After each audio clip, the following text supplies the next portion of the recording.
Emmanuel, oh, Emmanuel, Emmanuel, Dieu est venu jusqu'à moi. Emmanuel, mon Dieu est venu jusqu'à moi. Du haut des cieux, il est descendu aussi bas. Aussi bas. Du haut des cieux, il est descendu jusqu'à moi. Quel est cet amour?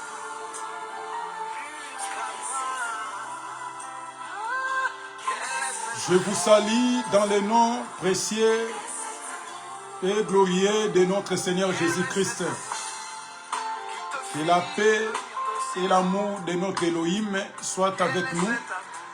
Le Seigneur est toujours là au contrôle et il nous soutient puisqu'il mérite nos louanges, nos acclamations, puisqu'il est Dieu. Béni sois-tu, Père Elohim, ces moments entre tes mains, c'est toi qui peux nous enseigner au-delà de nos pensées. Aide-nous dans le nom de Jésus-Christ et nous disposons nos cœurs, nos pensées à l'obéissance de ta parole. Que ton nom soit béni au nom de Jésus. Nous disons Amen. Shalom des amoureux de la bonne parole. Que le Seigneur soit favorable et le Seigneur nous bénisse abondamment.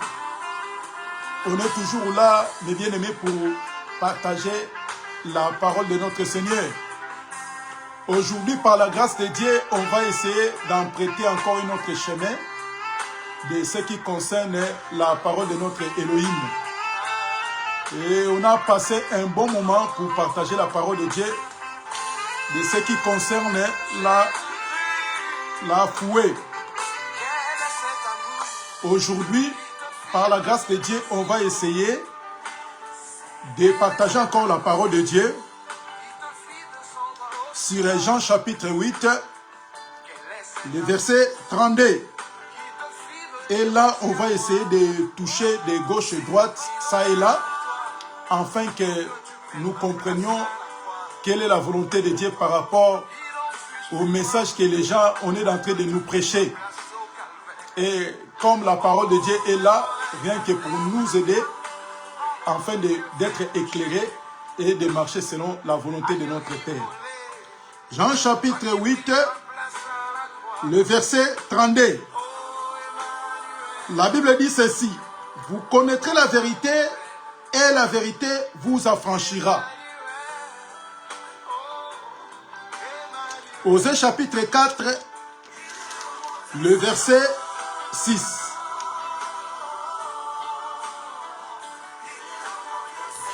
Osée chapitre 4, le verset 6. La Bible dit ceci: mon peuple est détruit parce qu'il manque la connaissance. Puisque tu as rejeté la connaissance, je jetterai et tu seras dépouillé de mon sacerdoce. Puisque tu as oublié la loi de ton Dieu, j'oublierai aussi tes enfants. C'est ce qu'on va essayer de partager ensemble de ce qui concerne la parole de notre Seigneur.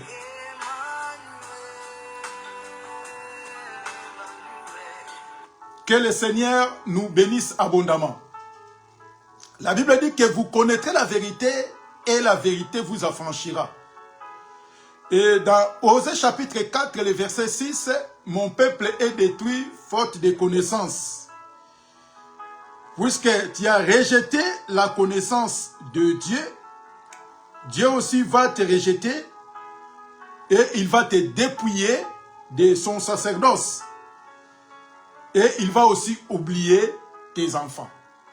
Osée chapitre 4, le verset 6. Donc c'est-à-dire, la vérité est là pour nous affranchir, pour nous libérer.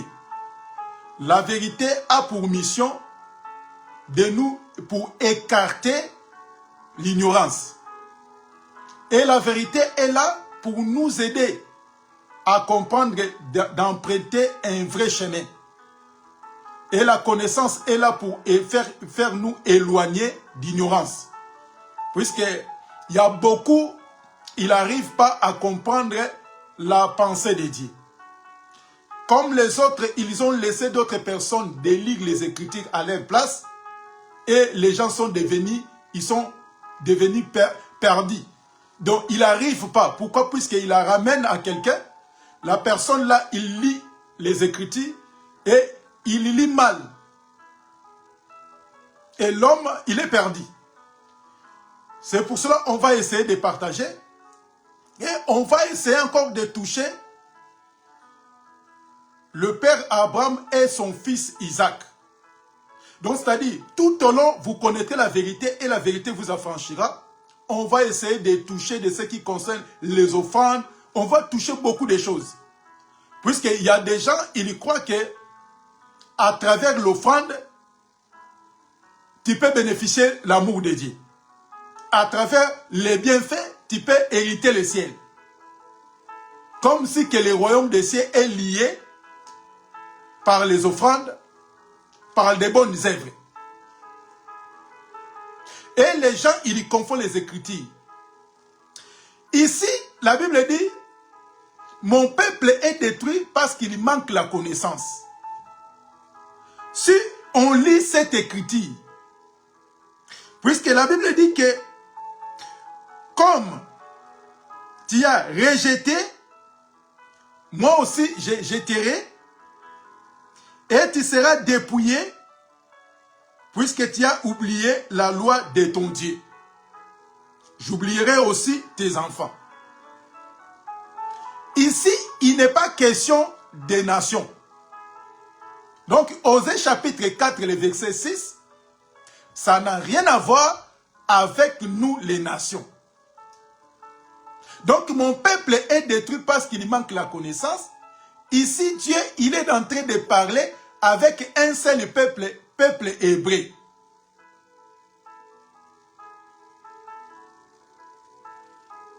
Pourquoi? Ils ont oublié la connaissance, les dieux. Or que la connaissance, c'était le Seigneur. Donc, c'est Jésus qui était venu, c'est Dieu lui-même qui est venu pour libérer les peuples hébreux.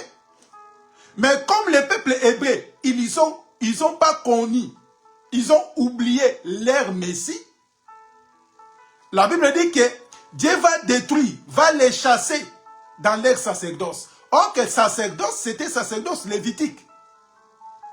Nous, les nations, on n'a qu'un seul sacerdoce, on appelle ça sacerdoce royal, qui est Christ lui-même, qui est notre souverain sacrificateur. Donc ici, quand on nous parle des sacerdoces, Dieu, il est en train de voir les sacerdoces lévitiques.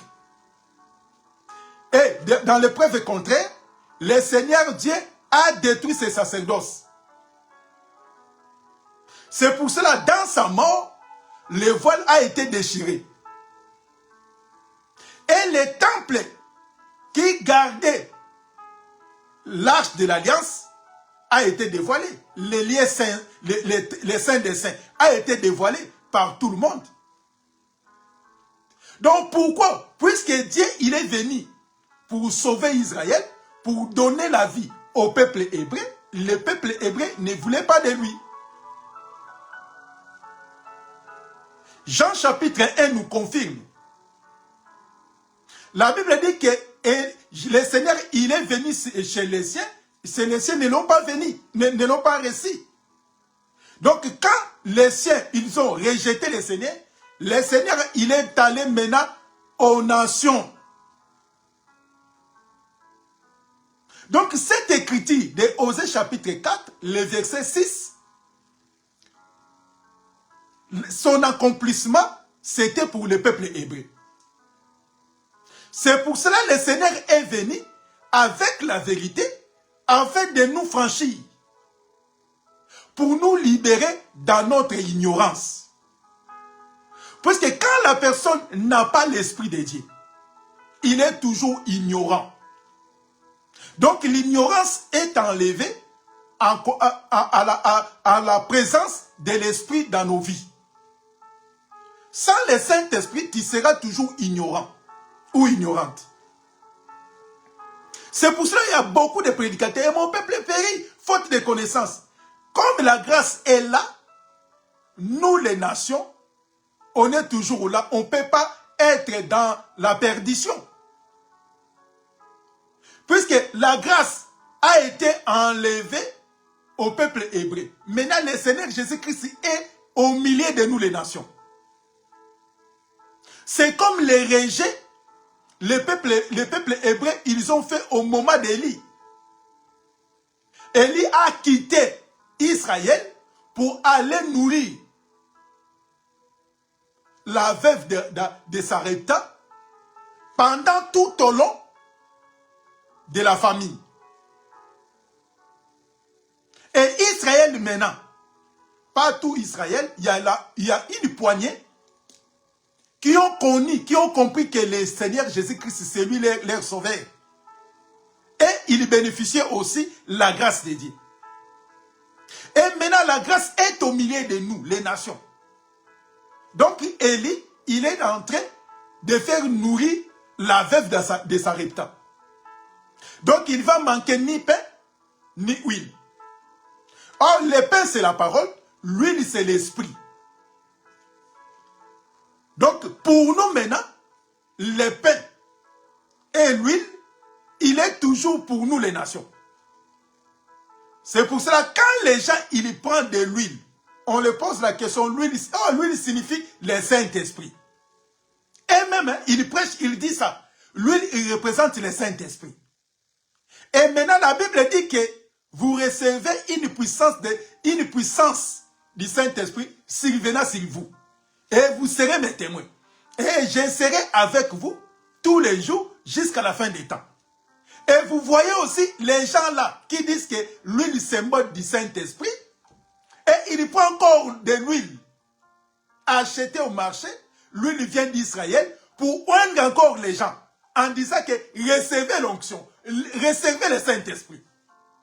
Vous voyez? Donc c'est-à-dire, quelqu'un il prêche, il nous dit que l'huile c'est l'esprit, mais lui-même il est en train de faire la confusion en prenant encore de l'huile physique, en disant que c'est l'huile-là, c'est le Saint-Esprit.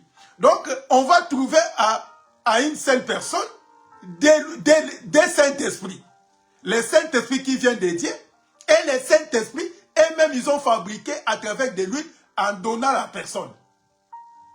Vous voyez? Or que nous, maintenant, les nations, on ne peut pas manquer du pain qui est la parole, qui est la connaissance de l'évangile. Puisque Jésus-Christ, c'est lui le véritable pain qui est descendu pour donner la vie au monde.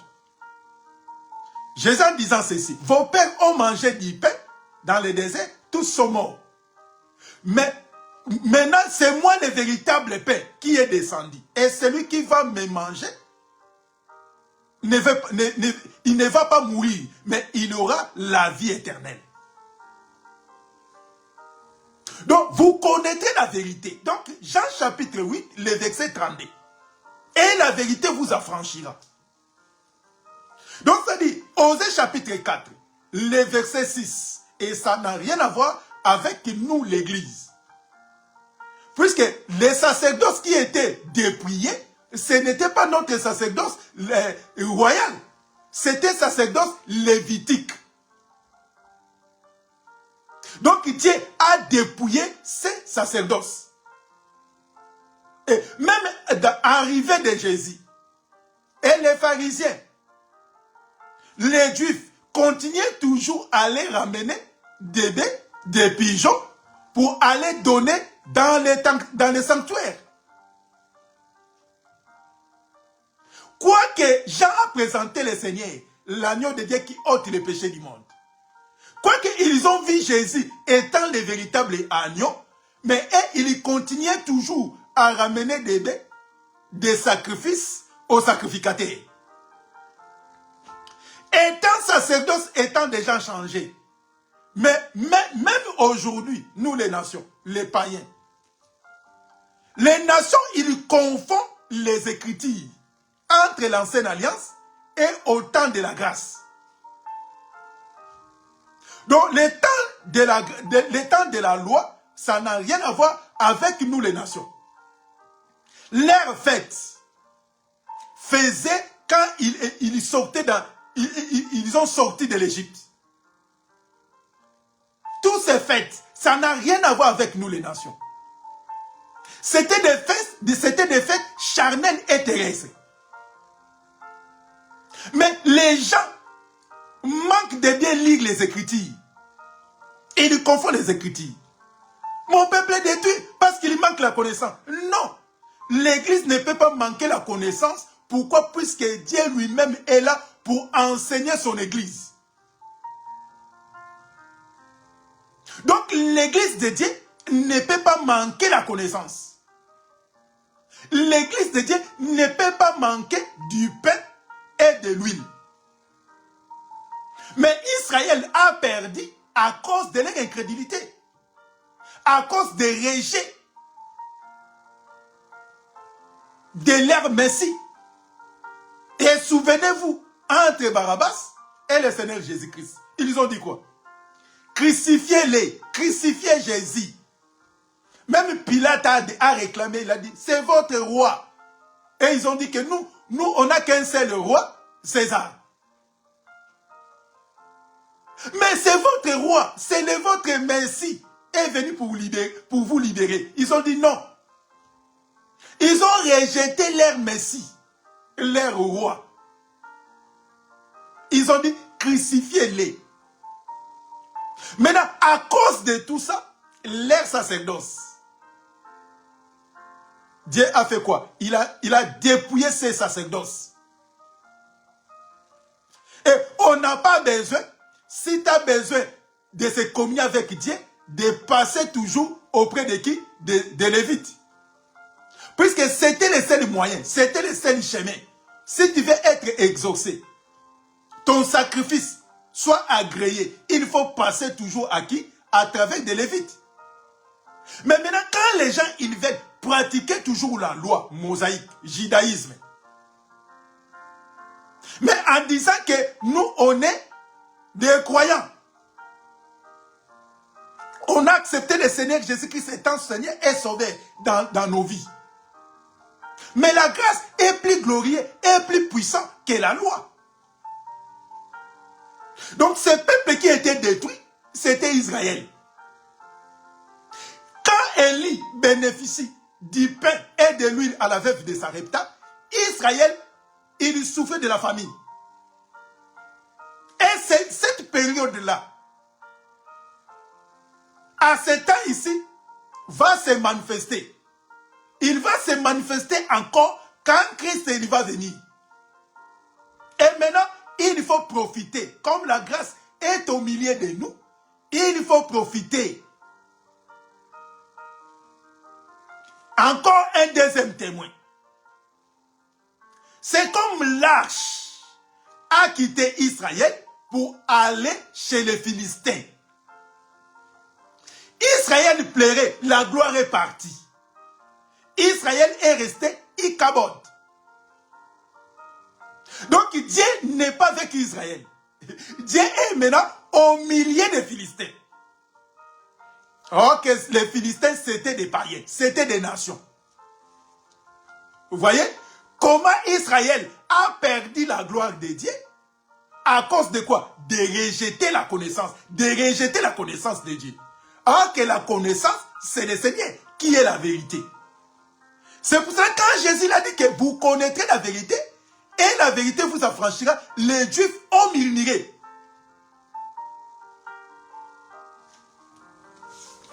Jean chapitre 8.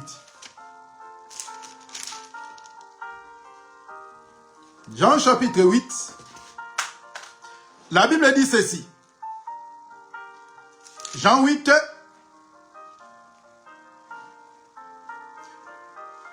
Le verset 32. On va descendre jusqu'à 35.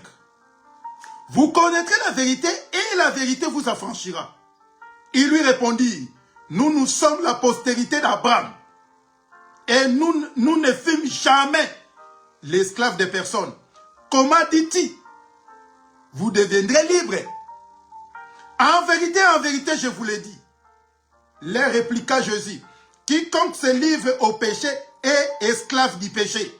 Or, l'esclave ne demeure pas toujours dans la maison et le fils y demeure toujours.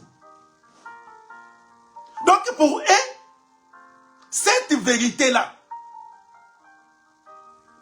qui est le Seigneur, cette vérité ne peut pas les franchir, le peuple hébreu.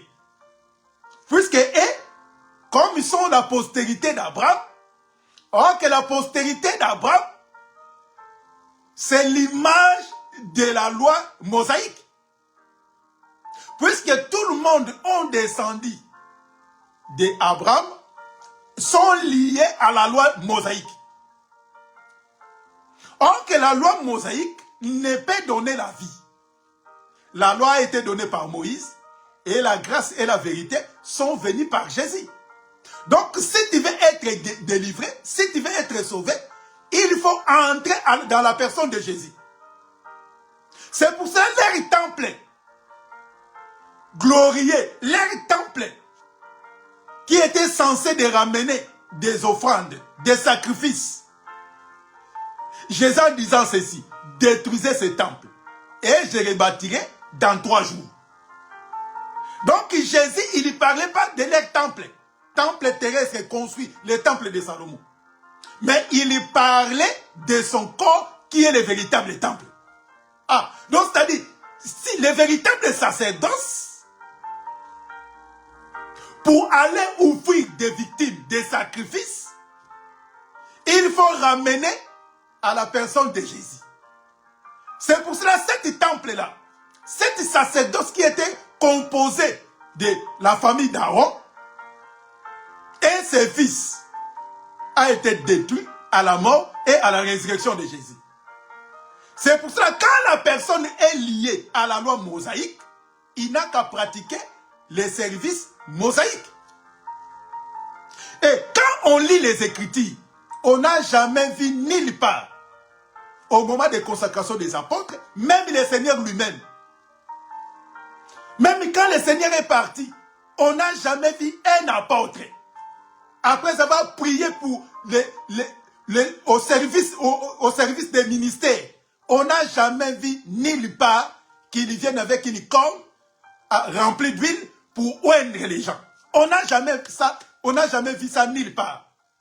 Mais on a vu seulement les Écritures en disant que si quelqu'un parmi vous est malade, vous priez et vous pouvez prendre l'huile pour le mettre à la personne qui est malade. Mais on n'a jamais vu qu'un apôtre prend un corne rempli d'huile pour oindre une personne. On n'a jamais vu ça. Mais si on pose la question, tous ces gens-là, les charlatans, tous ces faux serviteurs-là, ramassés de gauche-droite, les serviteurs par défaut, les serviteurs par commission, puisqu'il y a des serviteurs, il y a beaucoup de gens qui sont devenus des serviteurs par commission. Il est pire petit des pasteurs, il est pire petit des prophètes. Le prophète, il lui a fait aussi, il est devenu pasteur. Comme on commence à voir que des mamans pasteurs n'existent pas dans la Bible. Donc, quand son mari, il est pasteur, automatiquement sa femme devient maman pasteur. On n'a jamais vu ça nulle part, même chez les apôtres. Mais quand on pose la question, et ils ont trouvé ça où? Il va nous ramener beaucoup de prétextes, de blablabla. Bla, bla, bla. Et vous ne savez pas que ces gens-là, ils jouent les jeux comme des politiciens. Ils préparent leurs enfants, ils préparent leurs femmes pour les remplacer. Donc vous partez dans l'église pour accompagner une poignée de gens. Donc c'est-à-dire une famille. Si le mari n'est pas là, c'est sa femme qui prend le relais. Et il est en train de préparer ses enfants. Il fait rentrer ses enfants dans les théologies, fait les études pour les remplacer. Et maintenant, vous partez pour faire quoi? Vous connaîtrez la vérité Et la vérité vous affranchira. La vérité vous rendra libre. Donc, les sacerdoces qui étaient dépouillés, qui étaient détruits, c'était les sacerdoces lévitiques. Pourquoi? Ils ont rejeté le Seigneur. L'arche maintenant a fait un déplacement en allant chez les Philistins. Bien-aimés, Dieu nous a fait une faveur, une grâce très excellente. Il est maintenant auprès de nous. C'est à nous maintenant de saisir cette volonté-là. C'est cet amour de le saisir. Et nous verrons ce que Dieu va faire dans notre vie. Et on n'a pas besoin d'aller de gauche-droite pour intercéder dans notre faveur. Puisque les pasteurs là, et nous les serviteurs, nous aussi on a des soucis, on a des problèmes. On consulte aussi notre Seigneur pour nous donner aussi la solution dans nos problèmes. Et on n'a pas besoin, bien-aimé. Tu n'as pas besoin d'aller consulter quelqu'un. Et si tu as besoin d'être sauvé, puisqu'il y a beaucoup de gens qui disent, si tu veux être guéri dans ton problème, il faut donner. Il n'y a aucune offrande sur la terre qui peut donner la vie aux gens. Aucun. Si ton prédicateur, il te prêche en disant qu'avec ton offrande, peut ouvrir une porte. Bien aimé, ici, hein, il y a des gens qui font de bonnes œuvres. Si c'était cela, il y a beaucoup de gens, des millionnaires, des milliardaires, ils peuvent bénéficier les siens. Donc, aucun seule offrande qui est la personne de Jésus, qui nous a été donnée pour avoir la vie. En dehors de cette offrande de la personne de Jésus, les offrandes terrestres ne peuvent jamais donner la vie aux gens. Vous connaîtrez la vérité et la vérité vous rendra libre. Je sais que ça fait mal. L'évangile c'est comme ça. Ça fait mal. L'évangile c'est comme un marteau. Quand ça vient, quand ça tombe sur ta tête, quand ça tombe sur ton doigt, ça fait mal. C'est comme ça l'évangile. Et l'évangile a pour but de nous délivrer, de nous franchir. Que la paix et l'amour de notre Seigneur nous soient donnés. Aujourd'hui, c'était l'introduction. On va essayer de partager beaucoup de choses pour nous aider à s'éloigner, à quitter des charlatans, des escrocs, des voleurs, des sorciers sont introduits au milieu des enfants de Dieu.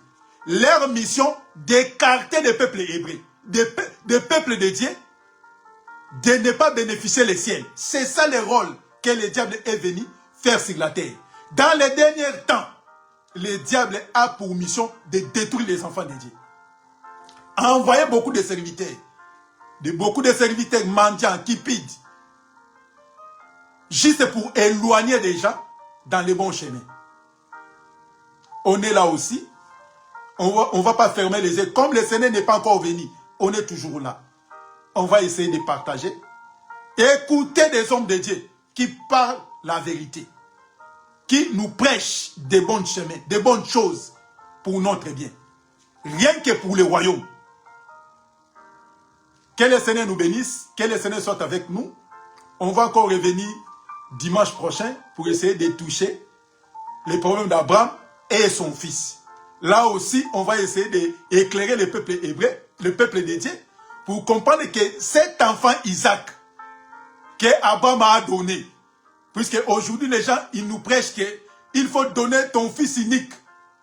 Les choses que tu sens vraiment, tu donnes que Dieu va te bénir. On va essayer de partager ça.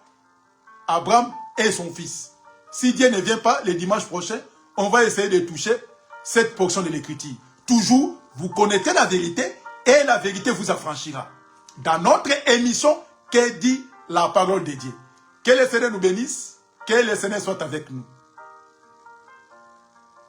Éternel, je bénis ton Saint-Nom. Cette prédication prenne place. Aide-nous à obéir à cette prédication.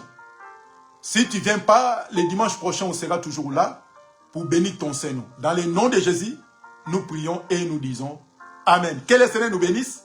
On va se voir le dimanche prochain, même heure si Dieu ne vient pas, pour partager la parole de notre Seigneur.